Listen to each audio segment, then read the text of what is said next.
반갑습니다. 이상원 교수입니다.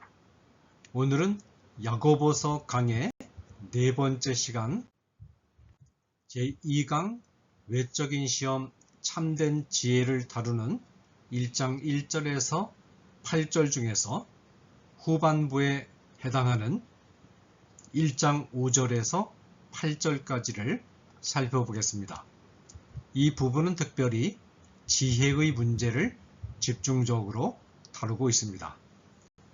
세 가지 소제목을 중심으로 해서 본문 살피는 작업을 시작하겠습니다.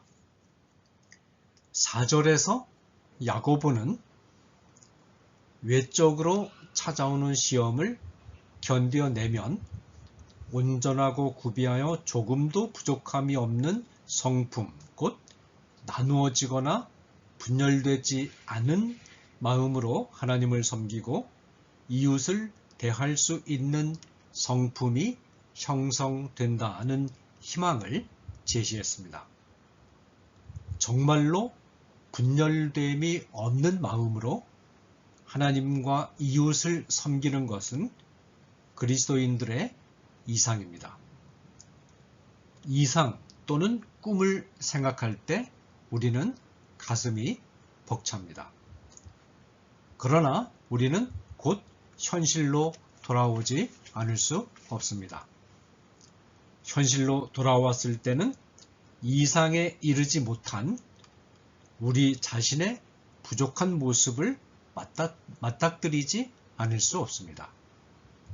야고보는 이제 이상에 이르지 못한 현실 속의 그리스도인들의 모습을 생각하면서 이들에게 교훈을 줍니다.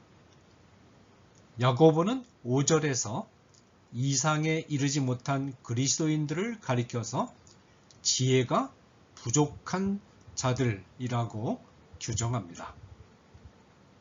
야고보를 읽는 독자들이 지혜가 부족하다고 단정하여 말하지 않고 다만 너희 중에 누구든지 지혜가 부족하거든 이라는 가정적인 진술을 사용하고 있지만 이 말의 속뜻은 편지를 읽는 독자들이 대부분 지혜가 부족한 상태에 있다는 것입니다. 지혜가 부족하기 때문에 실수를 하게 되고 따라서 도움을 필요로 하는 상태에 있는 것이죠. 야고보는 지혜가 부족한 자들은 모든 사람에게 후히 주시고 꾸짖지 아니하시는 하나님께 구하라 라고 권고합니다. 자, 그러면 지혜는 무엇인가?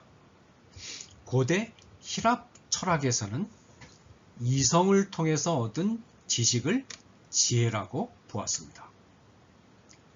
그러나 성경에서 말하는 지혜는 실천적인 의미를 가집니다.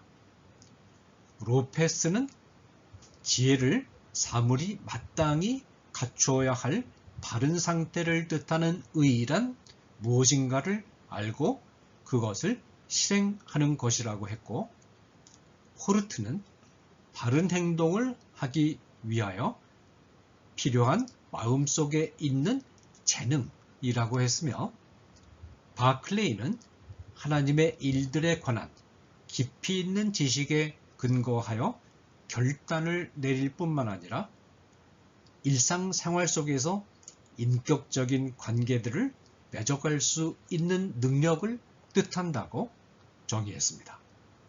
모티어는 지혜란 성경을 읽고 이해할 뿐만 아니라 성경을 통하여 인간의 삶과 세상을 파악하고 자기 자신과 다른 사람들의 행위를 지도하는 것이라고 정의했습니다.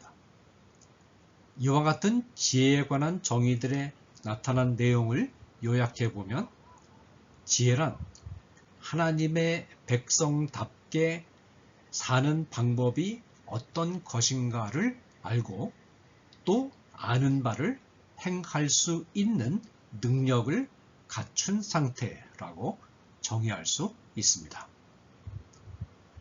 잠언 2장 10절에서 19절을 보면 지혜가 어떤 기능을 하는가를 잘 알 수 있습니다. 지혜가 우리 마음에 들어오면 10절, 지혜가 우리를 보호해 주는데 11절, 어떤 방식으로 보호해 주는가 하면 악한 자의 길과 패역을 말하는 자에게서 건져주고 12절, 정직한 길을 걷게 하며 13절, 성적 타락으로부터 지켜주고 16절, 선하고 의로운 길로 행하도록 해 줍니다. 20절. 그러면 지혜는 어디서 오는가? 야고보는 이 지혜는 하나님으로부터 오는 것이므로 하나님께 이 지혜를 구하라고 권고합니다. 이 지혜는 결코 사람으로부터 오지 않습니다. 지혜가 사람으로부터 오지 않는다는 사실을 철저하게 체험한 사람이 욥입니다. 욥은 이렇게 말합니다. 욥기 28장 12절에서 14절까지 보면 그러나 지혜는 어디서 얻으며 명철의 곳은 어디인고 그 값을 사람이 알지 못하나니 사람 사는 땅에서는 찾을 수 없구나. 깊은 물이 이르기를 내 속에 있지 아니하다 하며 바다가 이르기를 나와 함께 있지 아니하다 하느니라. 분명히 지혜가 있는 것은 사실인데 지혜의 구체적인 내용을 알 수가 없다는 것입니다. 욥기 28장 21절 22절에 보면 모든 생물의 눈에 숨겨졌고 공중의 새에게 가리워졌으며 멸망과 사망도 이르기를 우리가 귀로 그 소문은 들었다 하느니라. 숨겨져 있거나 가리워져 있다는 말은 지혜가 실제로 있기는 있는데 보이지 않는다는 것입니다. 그러면 지혜는 어디서 오느냐? 욥은 23절에서 말하기를 하나님이 그 길을 깨달으시며 있는 것을 아시나니. 지혜의 길을 아시는 하나님이 친히 말씀하시기를 주를 경외함이 곧 지혜요 악을 떠남이 명철이다 라고 28절에서 말씀하셨습니다. 주를 경외할 때 악을 떠나 선을 행하는 길을 알 수가 있다는 것입니다.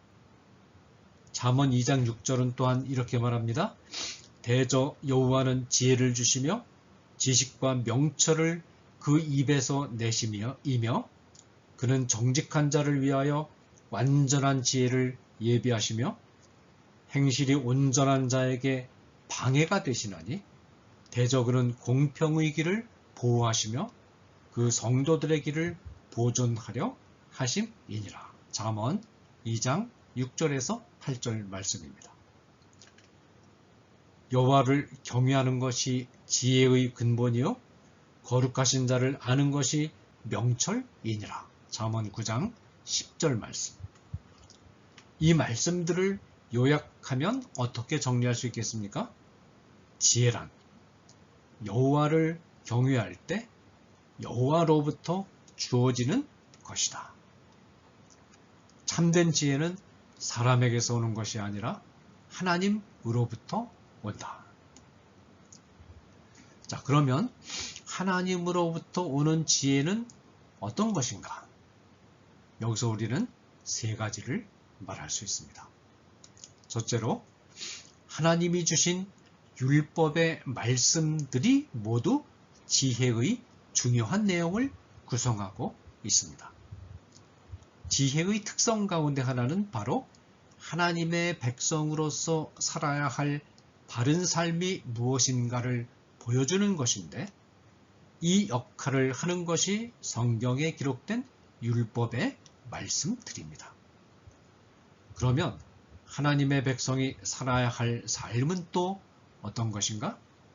로마서 12장 1절 2절에서 말하는 것처럼 이 세대를 본받지 않는 삶이며 마음의 변화를 받고 하나님의 선하시고 기뻐하시고 온전하신 뜻이 무엇인가를 분별하는 삶입니다. 이 세대를 본받지 않는 삶은 이방인들의 생활 풍속을 좇지 않는 삶을 의미하는데, 이방인의 생활 풍속을 좇지 않는 삶이 무엇인가를 어떻게 알 수가 있느냐? 레위기 18장 3절에서 5절에 의하면 하나님의 율법을 읽으면 알 수가 있습니다.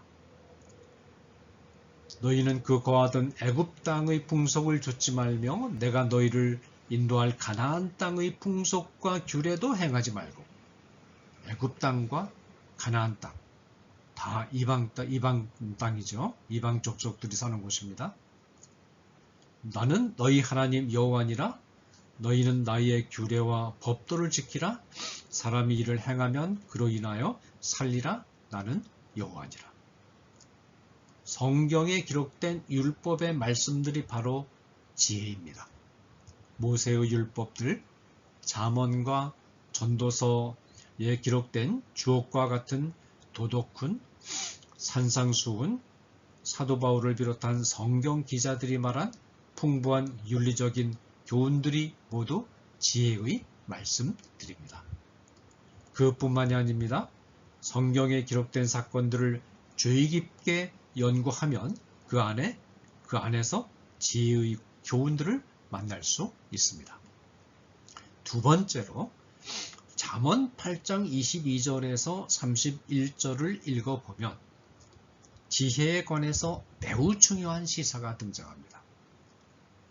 잠언 기자는 지혜를 나라는 인격체로 의인화시킨 후에 이렇게 말합니다. 여호와께서 그 조화의 시작 곧 태초에 일하시기 전에 나를 가지셨으며 만세 전부터 상고부터 땅이 생기기 전부터 내가 세움을 입었나니 아직 바다가 생기지 아니하였고 큰 샘들이 있기 전에 내가 이미 났으며 하나님이 아직 땅도 들도 세상 진토의 근원도 짓지 아니하셨을 때에라. 그가 하늘을 지으시며 궁창으로 해면에 두르실 때에 내가 거기 있었고 그가 위로 구름 하늘을 견고하게 하시며 바다의 샘들을 힘있게 하시며 바다의 한계를 정하여 물로 명령을 거스리지 못하게 하시며 또 땅의 기초를 정하실 때에 내가 그 곁에 있어서 창조자가 되어 날마다 그 기뻐하신 바가 되었으며 항상 그 앞에서 즐거워하였으며 사람이 거처할 땅에서 즐거워하며 인자들을 기뻐하였느니라. 하나님이 태초에 지혜인 나를 가지셨고 창세전에 지혜인 나를 낳으셨으며 창조하실 때는 지혜인 나는 사람이 사는 땅에 찾아와서 사람들과 어울리기를, 창조하실 때는 지혜인 내가 공동 창조자가 되어 창조에 참여했을 뿐만 아니라 하나님이 지혜인 나를 보고 즐거워했다고 말합니다. 뿐만 아니라 지혜인 나는 사람이 사는 땅에 찾아와서 사람들과 어울리기를 기뻐했다고까지 말합니다. 자, 그렇다면 이 본문이 말하는 지혜인 나는 누구입니까? 바로 예수 그리스도입니다. 누가 지혜 그 자체입니까? 예수 그리스도가 바로 지혜 그 자체입니다. 예수 그리스도의 인품이 지혜 그 자체이며 예수 그리스도의 어록이 바로 지혜 그 자체이며 예수 그리스도의 삶이 바로 지혜 그 자체입니다. 자, 세 번째. 그런데 이처럼 지혜의 말씀과 지혜 그 자체이신 예수 그리스도의 인품과 어록과 삶이 우리 눈앞에 펼쳐져 있어도 그의 말씀들을 깨닫지 못하고 그 말씀들을 실행할 능력이 우리에게 없다면 우리는 아직 참된 지혜를 얻은 것이 아닙니다. 지혜를 깨닫고 지혜의 말씀들을 행할 수 있는 능력과 권능이 우리에게 필요합니다. 이 능력도 하나님으로부터 옵니다. 이 능력이 누구의 능력입니까? 바로 하나님에게서 나와서 예수 그리스도를 통하여 주어지는 성령의 능력입니다. 요한복음 14장 26절은 성령이 주어질 때 진리의 말씀이 생각나고 깨달아진다고 말합니다. 보혜사 곧 아버지께서 내 이름으로 보내실 성령 그가 너희에게 모든 것을 가르치시고 내가 너희에게 말한 모든 것을 생각나게 하시리라. 성령이 임할 때 비로소 권능을 부여받고 예수 그리스도의 증인으로서의 사역을 제대로 감당할 수가 있습니다. 오직 성령이 너희에게 임하시면 너희가 권능을 받고 예루살렘과 온 유대와 땅끝까지 이르러 내 증인이 되리라. 성령이 우리 안에 충만함으로 과할 때 우리는 방탕한 생활을 멀리할 수 있습니다. 성도들은 사슴이 시냇물을 찾기에 갈급해하는 것처럼 성령의 충만을 사모해야 합니다. 누구든지 목마르거든 내게로 와서 마시라. 나를 믿는 자는 성령의 이름과 같이 그 배에서 생수의 강이 흘러나리라. 요한복음 7장 37절 39절 말씀. 성령이 충만하게 임하여 활동할 때 비로소 사랑, 희락, 화평, 오래 참음, 자비, 양선, 충성, 온유, 절제 등과 같은 영적이고 도덕적인 지혜의 열매들이 열립니다. 지혜는 하나님으로부터 오는 바, 이 지혜는 하나님의 율법, 예수 그리스도, 성령이 모두 임할 때 비로소 그 온전한 모습을 드러냅니다. 그러므로 만일 겸손한 마음으로 지혜가 부족하다는 사실을 깨닫는 자는 지혜가 하나님으로부터 온다는 사실을 기억하고 하나님께서 지혜를 주시도록 간구해야 합니다. 자, 그 다음에 이 지혜를 주시는 방법에 하나님의 성품이 어떻게 나타나 있느냐 하는 문제를 생각해 보겠습니다. 하나님은 간구하는 성도들에게 지혜를 주시되 두 가지 태도로 주십니다. 하나는 후히 주십니다. 그리고 다른 하나는 꾸짖지 아니하시고 주십니다. 하나님이 지혜를 구하는 자에게 지혜를 주시는 두 가지 방법에는 하나님의 성품이 반영되어 있는데 이 하나님의 성품이 지혜가 무엇인가를 드러내고 있을 뿐만 아니라 지혜자가 갖추어야 할 성품이 또한 어떤 것인가도 아울러 보여줍니다. 먼저 하나님은 우리에게 주실 때 후히 주신다고 본문은 말합니다. 후히라는 말은 헬라어 아플로스로서 단순하게 라는 의미를 가집니다. 이 단어는 8절에서 말하는 앞으로 읽게 될 두 마음으로 번역된 헬라어 디프코스의 단어입니다. 이 단어는 하나님이 우리에게 주실 때 마음이 둘로 갈라지지 않고 단순한 통일된 마음으로 주신다는 뜻입니다. 이 점에서 인간이 주는 행동과 하나님이 주시는 행동이 대조됩니다. 사람들은 누구에겐가 무엇을 줄 때 흔쾌한 마음으로 마음에 아무런 주저함이나 분열됨이 없이 주는 일이 거의 없습니다. 사람들이 주는 행동에는 언제나 마음의 분열이 있습니다. 주면서도 마음 한구석에서 아깝다는 생각을 떨쳐버리지 못하며 주는 만큼 받아낼 수 있는 것이 무엇인가를 계산하는 태도를 떨쳐내지 못하며 많은 경우에 있어서 주는 행동에는 은밀하게 숨은 의도가 깔려 있는 경우가 많습니다. 이것저것 계산하느라고 마음이 여러 가닥으로 분열된 상태에서 자기에게 유리하다 싶으면 비로소 마지 못해 줍니다. 그러나 하나님이 주실 때는 이런 분열된 마음이 없이 오직 주고자 하는 마음으로 충만한 상태에서 마음에 아무런 주저함이 없이 아무런 보상도 기대하지 않고 흔쾌하게 주십니다. 이것이 바로 하나님의 성품이며 지혜자가 찾는 자가 갖추어야 할 성품이며 지혜의 특징입니다. 하나님이 지혜를 주실 때 또 하나의 특징은 꾸짖지 않고 주신다는 것입니다. 지혜는 어떤 사람이 구합니까? 지혜롭게 살지 못한 사람이 지혜를 구합니다. 지혜롭게 살지 못한 사람이 지혜를 구한다는 말은 지혜를 구하는 사람에게 결정적인 도덕적인 약점이 있다는 의미를 함축하고 있습니다. 따라서 하나님 앞에서 우리가 지혜를 구할 때는 대부분 자신이 지혜롭게 살지 못한 죄인이라는 죄의식을 가지고 서기 마련입니다. 이처럼 지혜가 부족한 사람이 하나님께 지혜를 구할 때 하나님은 이 사람의 잘못된 행적을 책망하신 이후에 지혜를 주시는 것이 아니라 아무런 조건 없이 과거의 죄를 따지지 않으시고 선물로서 지혜를 주십니다. 의대로 지혜를 주십니다.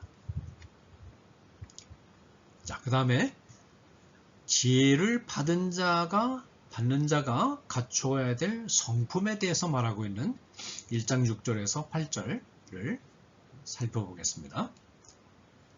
하나님이 마음에 분열됨이 없이 흔쾌하게 그리고 은혜로 지혜를 구하는 자에게 지혜를 주신다면 인간은 어떤 마음으로 하나님이 주시는 지혜를 받아야 할까요? 이 질문에 대한 답변이 6절에서 8절까지 제시됩니다. 먼저 6절을 읽어보겠습니다. 오직 믿음으로 구하고 조금도 의심하지 말라. 의심하는 자는 마치 바람에 밀려 요동하는 바닷물결 같으니. 6절은 지혜를 구하는 자가 갖추어야 할 마음가짐을 믿음이라고 표현합니다. 이 본문에서 말하는 믿음의 의미를 이해하는 것은 야고보서를 바르게 이해하는 데 결정적으로 중요한 역할을 합니다. 성경에 등장하는 단어를 해석할 때 어떤 정황과 문맥에서 사용되었는가를 파악하는 것이 매우 중요합니다. 본문은 기도를 통해서 하나님께 지혜를 구하는 정황을 서술하고 있습니다. 따라서 이 문맥에서 말하는 믿음은 기독교인의 정체성을 결정하는 믿음, 곧 예수 그리스도께서 우리를 위해서 십자가에 달려 죽으셨고 이 예수를 믿으면 구원받는다는 사실을 확신하는 그런 태도를 뜻하는 것은 아닙니다. 물론 본문에서 말하는 믿음이 이 믿음과 무관한 것은 아니고 이 믿음과 연속선상에 있으며 이 믿음의 뿌리에서 자라는 것입니다. 이 본문에서 말하는 믿음은 예수 그리스도가 우리의 구주가 되셨음을 전제하고 그분에 대하여 가지는 실존적인 신뢰라는 의미로 해석되어야 합니다. 예수 그리스도를 우리의 구주로 믿고 영접했다면 그 이후에는 삶의 실존적인 순간순간마다 주님을 신뢰하는 태도가 있어야 합니다. 야고보서에서 말하는 믿음은 이런 의미로 사용되고 있습니다. 이 점에서 기독교인의 정체성을 결정하는 믿음을 말하고 있는 갈라디아서 전반부에서나 로마서 전반부에서 말하는 믿음과는 내용이 다릅니다. 이와 같은 의미의 차이를 이해하지 못하기 때문에 야고보서와 갈라디아서 및 로마서가 각기 다른 구원의 길을 가르친다는 오해가 생겨납니다. 야고보서에서 말하고자 하는 것은 하나님께 무엇인가를 구할 때는 구주이신 하나님이 살아계셔서 찾는 자들에게 반드시 응답해 주신다는 확신을 가지고 구하라는 것입니다. 이런 확신은 하나님의 인격을 신뢰할 때 가능한 것입니다. 이런 의미의 믿음에 대하여 잘 보여주는 성경 말씀이 히브리서 11장 6절입니다. 믿음이 없이는 기쁘시게 못하나니 하나님께 나아가는 자는 반드시 그가 계신 것과 그가 자기를 찾는 자들에게 상 주시는 이심을 믿어야 할지니라. 이 본문에서 말하는 하나님께 나아가는 자는 이미 예수 그리스도를 구주로 영접한 자입니다. 이 사람이 구주 예수께 나아갈 때는 단지 예수님이 우리를 위하여 십자가에 못 박히셨다가 3일 만에 살아나셨다는 사실을 믿는 믿음만을 가지고 나가는 것이 아닙니다. 이 사람은 한 걸음 더 나아가서 매 순간순간마다 그 주님을 신뢰하는 태도를 가지고 주님께 나아갑니다. 유대국의 왕 여호사밧이 통치하던 시절에 아람 왕이 유대를 침공하기 위해 벼르고 있다는 소식을 듣고 두려워 떠는 유대 백성들에게 여호사밧 왕이 백성들에게 한 다음과 같은 권고가 이 본문에 사용된 믿음의 의미를 정확히 가르쳐주고 있습니다. 역대하 20장 20절입니다. 이에 백성들이 일찍 일어나서 드고와 들로 나가니라. 나갈 때 여호사밧이 서서 가로되 유대와 예루살렘 거민들아 내 말을 들을지어다. 너희는 너희 하나님 여호와를 신뢰하라. 그리하면 견고히 서리라. 그 선지자를 신뢰하라. 그리하면 형통하리라. 이 본문은 하나님을 주로 모신 백성들을 향하여 그들이 주로 모시고 있는 그 하나님을 신뢰할 것을 명령하고 있습니다. 이것이 바로 야고보 본문이 말하는 믿음입니다. 거듭난 그리스도인이 하나님에 대하여 갖춰야 할 마음가짐 가운데 하나라는 의미의 하나님을 향한 신뢰는 그리스도인들의 생활 속에서 하나님이 예비하신 하나님 나라의 축복들을 받고자 할 때 축복을 받는 데 필요한 조건이 됩니다. 하나님을 전적으로 신뢰하고 구하면 하나님은 우리의 간구에 응답해 주십니다. 그러나 신뢰하지 못하고 의심하면서 구하는 자는 죽게 얻기를 생각하지 말라라고 야고보는 7절에서 단호하게 말합니다. 믿고 구하면 받고 믿지 못하는 마음으로 구하면 받을 수가 없습니다. 인간의 태도가 하나님의 축복을 받는 조건이 된다는 이 진리는 죄 사함의 경우에도 그대로 적용됩니다. 주기도에 보면 우리가 우리에게 죄 지은 자를 사하여 준 것 같이 우리 죄를 사하여 주옵시고 라고 되어 있습니다. 이 점이 중요하기 때문에 예수님은 산상수훈에서 주기도를 가르쳐 주신 후에 재차 이 점을 강조합니다. 너희가 사람의 과실을 용서하면 너희 천부께서도 너희 과실을 용서하려니와 너희가 사람의 과실을 용서하지 아니하면 너희 하나님 너희 아버지께서도 너희 과실을 용서하지 아니하시리라. 마태복음 6장 14절 15절 말씀입니다. 이 본문들이 말하고자 하는 바는 분명합니다. 하나님으로부터 죄를 용서받고자 하는 자는 형제의 죄를 먼저 용서해 주어야 한다는 것입니다. 우리가 형제의 죄를 용서해 주지 않으려는 마음을 포기하지 않은 상태에서는 하나님도 우리의 죄를 용서해 주지 않습니다. 하나님은 이렇게 말씀하십니다. 내가 용서해 주는 일에 관심이 없는데 어떻게 내가 너를 용서해 줄 수가 있겠니? 내 생활 속에 긍휼이 자리 잡을 여지가 없는데 어떻게 내가 나에게서 긍휼히 여김을 받을 수 있겠니? 그런데 여기서 우리는 죄사함을 받는 것은 예수 그리스도를 구주로 영접하기 전에 사유하심을 받고 하나님의 자녀가 되는 사건을 뜻하는 것은 아니라는 점에 유의해야 됩니다. 예수님을 구주로 영접할 때 죄를 사유함 받는 것은 단회적 사건으로서 완전한 것이며 완결된 것이며 취소될 수 없는 사건이며 여기에 근거해서 영원한 구원을 받습니다. 그 이후에 죄를 범했다고 하더라도 단회적 사건으로서의 시초의 죄사함이 어떤 영향을 받는 것은 결코 아닙니다. 하나님의 자녀로 거듭난 이후에도 죄를 범할 수 있으나 이 때문에 하나님의 자녀가 된 사실이 되물림되거나 취소될 수 없습니다.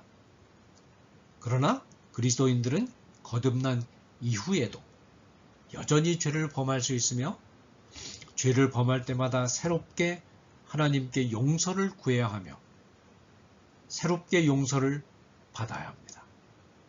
그런데 이 용서는 하나님의 자녀로 거듭나기 위하여 필요한 용서가 결코 아니고 현세 안에서 거듭난 자가 향유할 수 있도록 약속된 축복에 참여하기 위한 조건으로서의 용서입니다.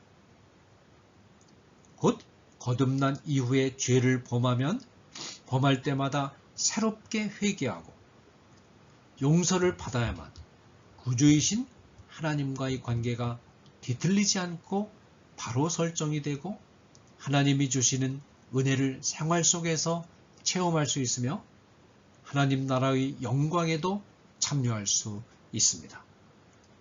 새롭게 죄사함을 받는 것은 이미 구원받은 자가 풍성하고 넉넉하고 바른 그리스도인의 삶을 영위하기 위해서 필요한 조건이며 이런 의미의 죄사함은 형제가 용서를 구할 때 용서를 베풀어야 찾아옵니다.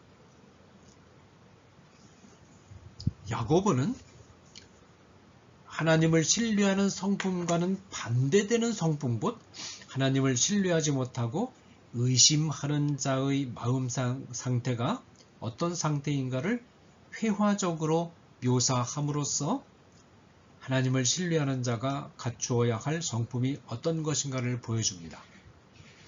6절에서 야고보는 의심하는 자의 모습을 바람에 밀려 요동하는 바다 물결에 비유합니다. 이 비유는 갈릴리 바다 풍경을 묘사한 것입니다. 기후 변동이 심한 갈릴리 바다에서는 두 방향에서 바람이 불어오는 일이 많았습니다. 하나는 북서풍이고 다른 하나는 남동풍입니다. 북서풍이 불면 파도는 엄청난 기세로 남동쪽으로 떠밀려 갔다가 기류가 변하여 남동풍이 불면 북서쪽으로 밀려갑니다. 본문에 사용된 요동한다라는 동사 리피조는 밀을 까부르는 광경을 묘사한 단어입니다. 마치 밀을 까부르는 것과도 같은 강한 북서풍이 일어나면 파도가 동남쪽으로 밀려갔다가 역시 밀을 까부르는 것과도 같은 강한 남동풍이 일어나면 다시 방향을 바꾸어서 북서쪽으로 밀려갑니다. 그래서 이 파도 물결은 북서쪽으로 밀려가는 것 같은데 실상은 북서쪽으로 완전히 기울어지지도 못하고 남동쪽으로 밀려가는 것 같은데 그렇다고 해서 남동쪽으로 완전히 기울어지지도 못한 채 어정쩡하고 불안한 상태로 계속 머물러 있습니다. 의심하는 자가 바로 이렇습니다. 의심하는 자는 한쪽으로 기울어지는 듯 하기만 하고 더 이상 완전히 기울어지지도 못하고 그렇다고 반대쪽으로 기울어지는 듯 하기만 할 뿐 완전히 기울어지지도 못한 채 안정을 찾지도 못하고 결단도 못하고 그래서 어떤 결과도 얻지 못합니다. 야고보는 이 사람이 두 마음을 품어 모든 일에 정함이 없는 자라고 말합니다. 이 사람은 하나님을 믿는 믿음에서 완전히 떠난 사람은 결코 아닙니다. 이 사람은 하나님을 믿고 하나님이 원하시는 바른 삶을 살아야 하고 바른 선택을 해야 한다는 사실을 알고 있는 사람입니다. 그런데 이 사람의 마음속에는 하나님의 관심에 반대하여 자기의 이익과 쾌락을 추구하는 마음이 동시에 들어 있습니다. 이 사람은 마음 한편에는 하나님을 주로 섬기면서도 주님으로 섬기면서도 마음 다른 한편에서는 재물의신, 쾌락의신의 마력에 끌려서 이 마력을 끊어버리지 못하고 마음이 이끌림을 당하도록 허용합니다.